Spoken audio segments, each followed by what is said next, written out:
show for y'all today. You know, I got Aaron Sims. Aaron, let him know what's good. He's in the building. What's up? What's up? Canton, Ohio, Sandusky, Ohio, Cleveland, Ohio. Let's get it.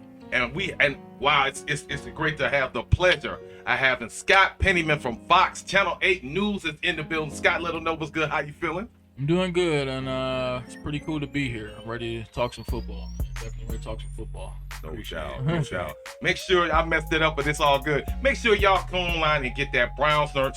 All dogs will hunt. Make sure y'all follow the prompts. Look at the links so y'all can get that gear. We representing this TMDE. You gotta love it.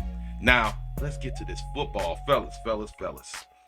Training camp has begun. Well, training camp already started as far as involuntary workouts and mini camp, and the 3-day camp has already been underway. So now we got OTAs come up in July, and a lot of good draft picks. You know, the Browns made a lot of good selections. So I want to ask y'all, as far as right now, the rookies that just came out. You got Aruso Koromora, you got Newsome. What rookies do y'all like, and what do y'all expect from this rookie class right now? You think anybody can come out and be a starter, take over? They're gonna be on the bench. What y'all think? Scott, you are the guest. I'm gonna let you go first, my brother. All right, so I think when you look from the draft picks this past year, I think the expectation almost is that Greg Newsome will start on the other corner opposite of Denzel Ward. Okay. I think that's the expectation. I don't think it will necessarily be a disappointment if he doesn't start. Mm-hmm. But I think given Greedy Williams' injury history, I think the expectation is that Greg Newsome will start, right? Okay. Owusu Koromora, I think that he's going to fight for some playing time, right? I mean, you have guys who have been there like Mac Wilson. Mm-hmm. Walker just got there from Anthony Walker from the Colts. You got some guys who were here last year too. Some veterans, Malcolm Smith. I think he's still in the fold.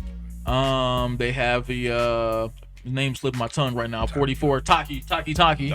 We got Taki, who I thought had a pretty quality season last year. He had a pretty good. He had a couple interceptions. He took him to the house. You can't forget Brandon Phillips. You know, Brandon Phillips. I think he's going to be the. I think he's going to be the comeback kid of the year. You know what I mean? Last year, he had a lot of injuries that nagged him. But every time he got in the game, he had a high motor. I mean, he would hit people hard enough to knock helmets off a couple times. Mm-hmm. And I definitely think we will see him. He's out of LSU. And then Brandon Phillips, we're going to see him on the field this year. Yeah. And I think that's, you know, with Owusu Koromora, you know, he dropped because of some things that, you know, were kind of out of his control. Mm-hmm. So I think that, I don't know if it's the expectation that he come in and starts, but I think the expectation is that he will come in and contribute. Right. And I think that's a key right there. So those are obviously first and second round picks. Those are guys who I think that you feel pretty good about. And I thought this is one of those years where I kind of nailed it, where I said what I thought they needed in the first couple rounds. Mm-hmm. I came out, I made some posts right before the draft, and I said I felt like they needed some secondary help, cornerback help more specifically, linebacker help, and a speed receiver. Right. Reason being, you know, with that's Anthony Schwartz, I believe his name is, from Auburn. Reason being is that you have two of your highest paid players on this football team are wide receivers, Odell Beckham and Jarvis Landry, right? That's correct. They're both entering their eighth NFL season. Odell Beckham is coming off a major knee injury. It might be time to start thinking about the future of that position. You know? And I'm glad that's why they brought Schwartz in from Auburn. You know, this guy. Now I don't expect them to use him like right away. They probably kept, you know, get some specific routes for him to run. Right. You know, something that he can handle. But I don't know. You have to see when it comes to camp how much this kid can really handle, how much he can tackle as far as running the route tree. Right. When it comes to play, I think he's gonna be pretty dynamic. Yeah, I mean, yeah, if he can stay healthy. I mean, see, the thing is, you know. Does he have an injury? He don't have an injury. Well, he's already having his hamstrings. He's already having anybody with that kind of speed to run like that always have hamstring problems. Mm-hmm. You know, we seen him. He was at Cedar Point a couple of days ago racing the top speed drags. I saw that. And like you said, I did scratch, which was smart. He didn't keep on, you know, trying to push it. Yeah. But he was sticking with it for a little while. Yeah. And then I'm looking at Fields. You know, I really need him to get on the field and play. You know, he's had nagging calf injuries and stuff like that. And then rookie minicamp, he was kind of on the side. And he's the one that's really, to me, that needs to fight for a position because he plays linebacker. He's a bit undersized. He's a lesser version of Cujo, you know, Aruso Koromora. He's a lesser version of him. And the thing I like about Woods right now, he's not overwhelming Koromara with the defense. He's letting him learn one thing at a time, master one thing at a time. I think this year for Aruso Koromara, he will contribute, but I do think this is a learning year for him. I actually think Walker will be our starter, you know, when it comes. But who you think will be like alongside of him as far as you think what do you think about Mac Wilson? I like Brandon Phillips. I like Taki Haki. I actually believe Mac Wilson is fighting for a roster spot. You know, in my eyes, he's fighting for a roster spot. This is a show and prove type year for him. I do see his value, but we're a deep team. When we got so many roster spots and we got young kids that are kind of the future, you know what I mean? The future of the linebacker position is more of a strong safety type that can move and cover a lot of space and get those hits. There's always room for a hard hitter like Matt Wilson on the team, but football is kind of evolving. Yeah, and I kind of think that's just, you know, I think when you look at the Browns linebacker situation, you have a lot of guys there, but you don't really have anyone who's really flashed, right? I mean, there's really not a guy, you know, they don't have that Darius Leonard, that Devin White type. Exactly. Doesn't have to leave the field, absolutely playmaking, making plays all over the field type linebacker. Yeah. You know, Mac Wilson, he's okay, right? I mean, he's okay. Jacob Phillips last season, you know, he was decent. You know, I mean, decent. But none of those guys, not that Darius Leonard type, Devin White, you know, those from that mold, Levante David type, making plays from sideline to sideline, just totally disruptive to an offense sort of linebacker. Yeah. I think that's what they're really looking for. So, you know, I do think Koromara, he reminds me a lot of Darius Leonard. Yeah. You know, he seems like a young Darius Leonard to me. I've seen it, you know, just watching a little bit of rookie minicamp. I've seen it a couple times. I've seen one time when he got rolled over. I kind of wondered, was he going to be injured? Was he going to be hurt? But it was nothing because, you know, how flexible the young man is. I think he'll be very durable. I do think that he will become that linebacker that we've been waiting for. But I do think it'll be the end of the year, maybe the playoffs, maybe next year before we actually see all of that. Right. And I think that's kind of what's needed. I mean, this defense, they have a lot of decent play. I mean, obviously up front you have guys like Myles Garrett, but I think from the linebacking core, I think that's what's needed in today's NFL. That guy who doesn't have to leave the field, the guy from sideline to sideline. Like I bring up names like I say, Deion Jones, Devin White, Darius Leonard, just that lighter, you know, maybe 215 to 225 pound linebacker that runs like a defensive back, that can come up and play the run, that's versatile enough to get back and make plays in the passing game. Just that game changer of a linebacker. Yeah, usually it's somebody that's always good at either they're a run stopper, right, and they're not that good in coverage, right, or they're good in coverage and they can't stop the run. Right. And you know, you want to get that hybrid universal type guy. I think Koromara could be that dude. It's like Aaron, like you said, man, you seen him get stood up by some running backs. Yeah, a lot of times. Yeah, a lot of times that ain't good, you know. Yeah, but I see what the method of the madness is for Woods, man. I'm looking at him. He likes to run a lot of quarter. He likes to run a lot of nickel. He likes to run a lot of dime. In a quarter, nickel, or a dime, Koromara Aruso doesn't have to be in the middle linebacker spot or in a linebacker spot. He can play the slot because he can also cover tight ends and he can cover the slot. He's quick enough to cover a quick route. So, you know, it's all about having interchangeable parts. You know, being able to run the offense you want to run no matter how anyone feels today. You know, that's one thing about the depth I see in Cleveland in the way that they're putting this thing together.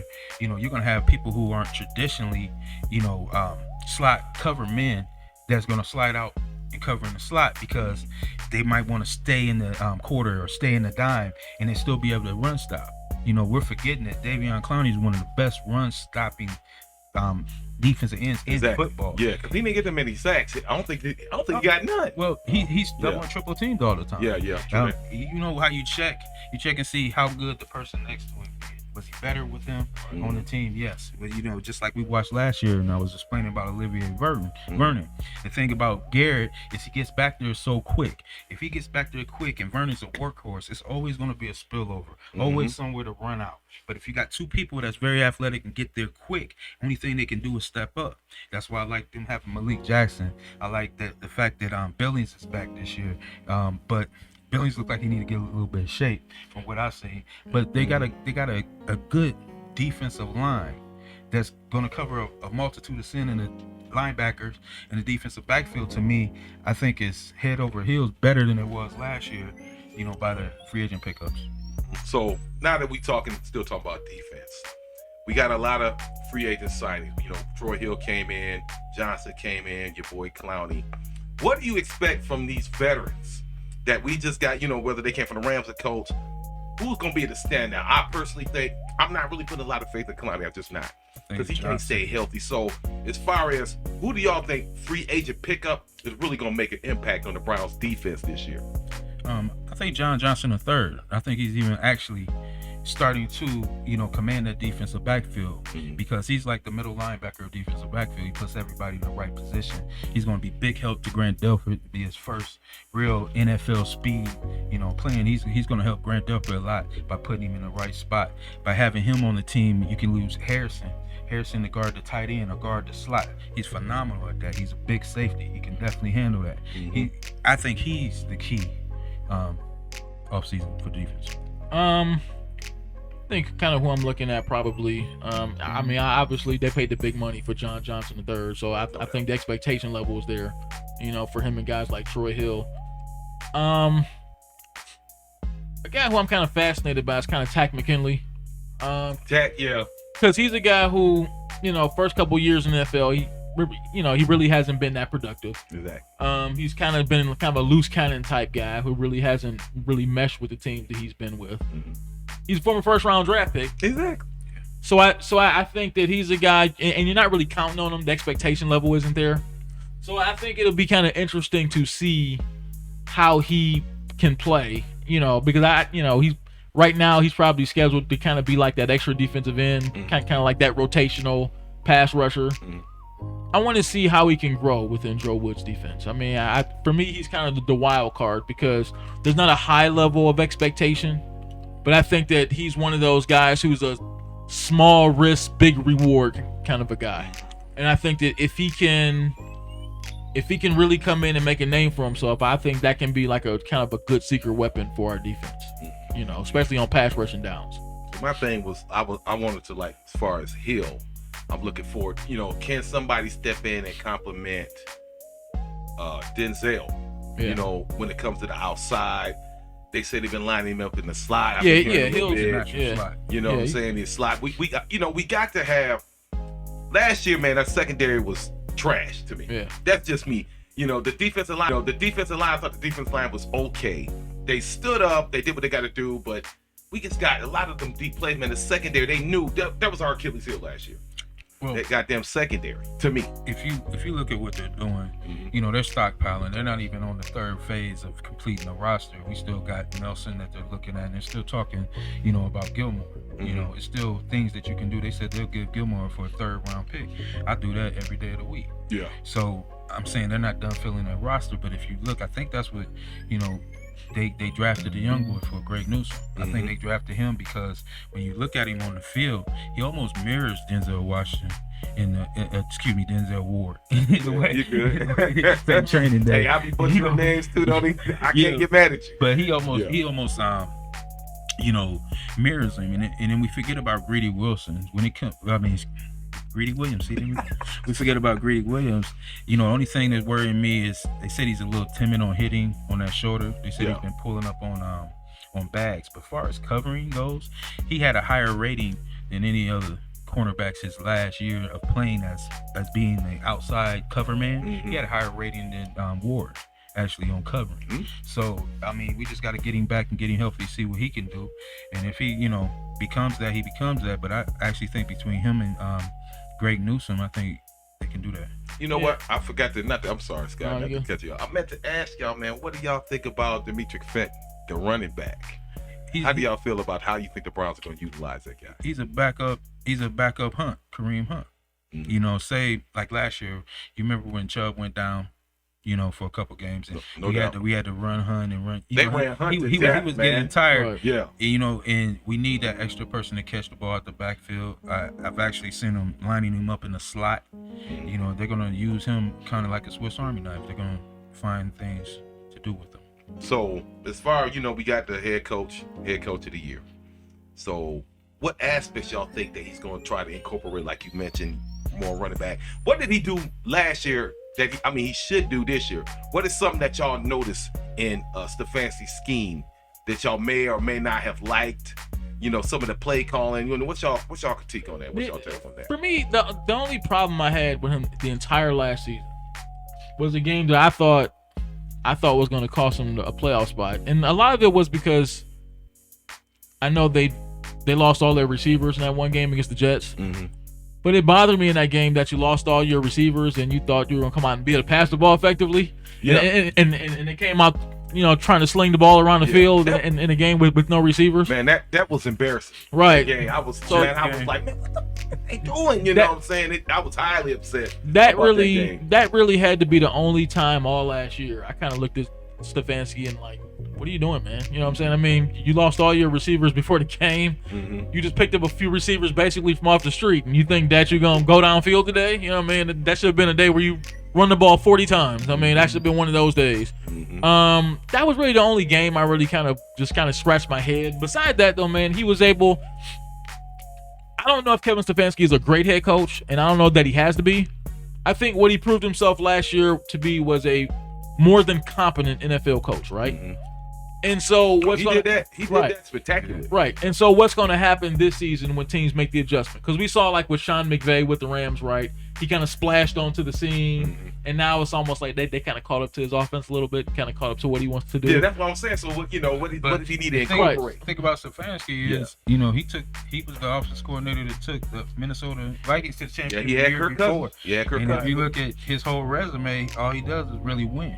And I mean, I took it last year when they had the bye week. Remember Odell hurt his knee. Yeah. They had that bye week. I like the way he protected Baker the rest of the year. Yeah. I like the way he changed up the way he did everything, did more screenplays, did more rollouts. He did everything he could to protect this young quarterback. Mm-hmm. And that, in turn, I think built confidence in the team. Yeah. Made us be able to make that next step, winning that first playoff game in a long time. Now they want more. They're ready to do more. And that's what a good coach does. You know, we've had so much inconsistency Mm-hmm. ever since we've been back. It's good to have some consistency. It's good the fact that when he did have COVID, that he had every one of his assistants ready to step up. I mean, they had people they was pulling off the practice squad who was out in Lakewood practicing the moves for, you know, the offensive line before the game. I mean, to me, that's just great leadership. No doubt. So it is what it is. So right now, this is the point. Yeah, we're gonna take a break. We'll be right back with T.